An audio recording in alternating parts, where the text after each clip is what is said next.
दोस्तों, आप सभी का हमारे YouTube चैनल द स्पैरो में हार्दिक स्वागत है।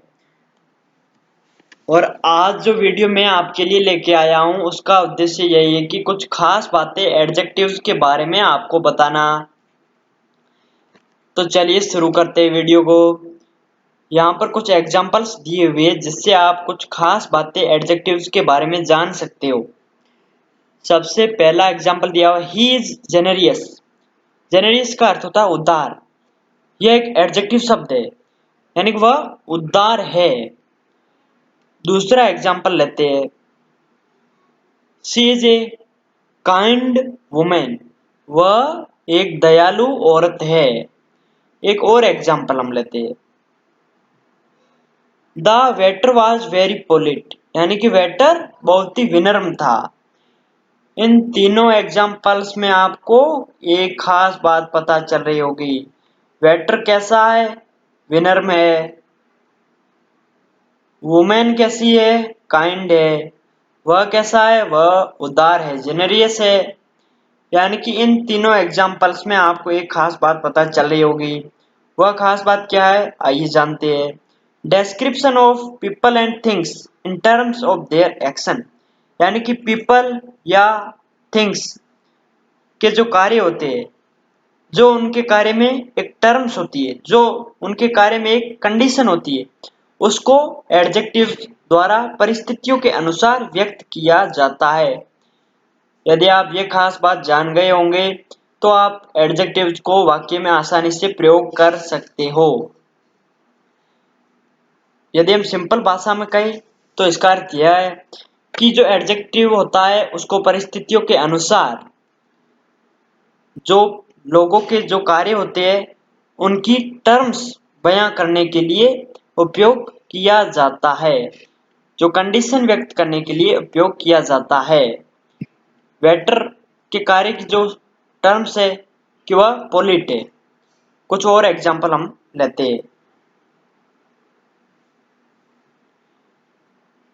Talkative, cruel, cooperative, helpful, useful.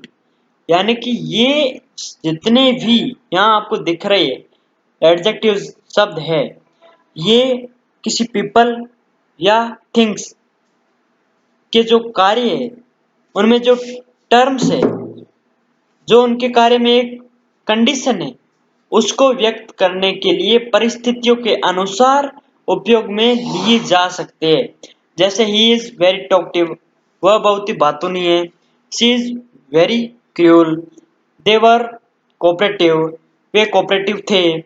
She is helpful, she is very useful.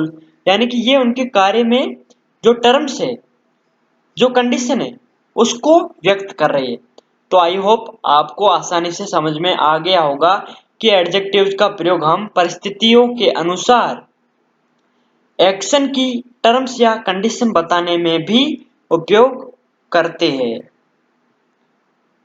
कुछ और एग्जाम्पल लेते हैं और कुछ और खास बातें जानने की कोशिश करते हैं।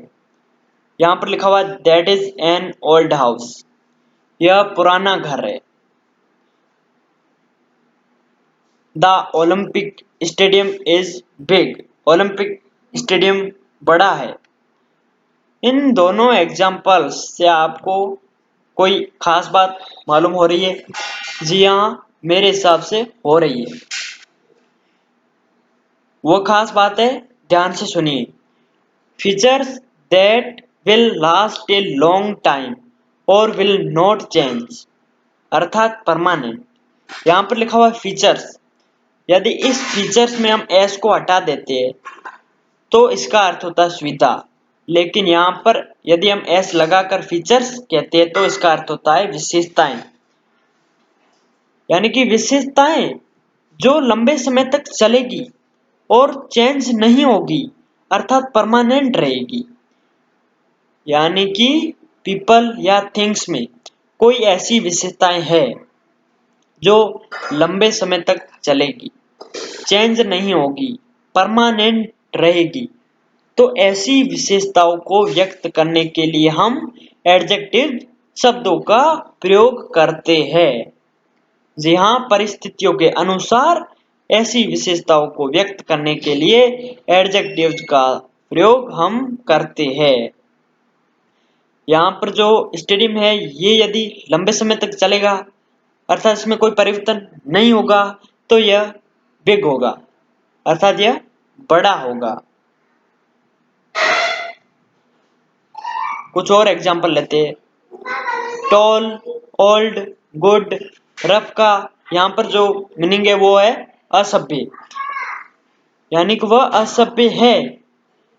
ये यदि लंबे समय तक चलता होगा, यदि ये लंबे समय तक चलेगा कि वह असभ्य होगा और न ही चेंज होने वाला है अर्थात परमानेंट रहेगा, चेंज नहीं होगा।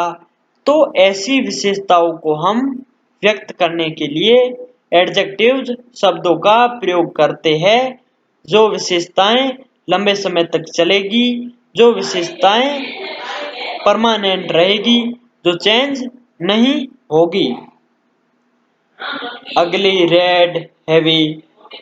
आई होप आपको कुछ विशेषताएं एडजेक्टिव्स के बारे में समझ में आ गई होगी, जिनको जानकर आप एडजेक्टिव्स का प्रयोग वाक्यों को बनाने, वाक्यों को बोलने में कर सकते हो। धन्यवाद। यदि आपको वीडियो अच्छा लगा तो अपने दोस्तों के साथ शेयर जरूर कीजिए और यदि आपको इंग्लिश सीखनी है तो हमारे चैनल को सब्सक्राइब करना मत भूलिएगा। लाइक बटन तो बनता ही है।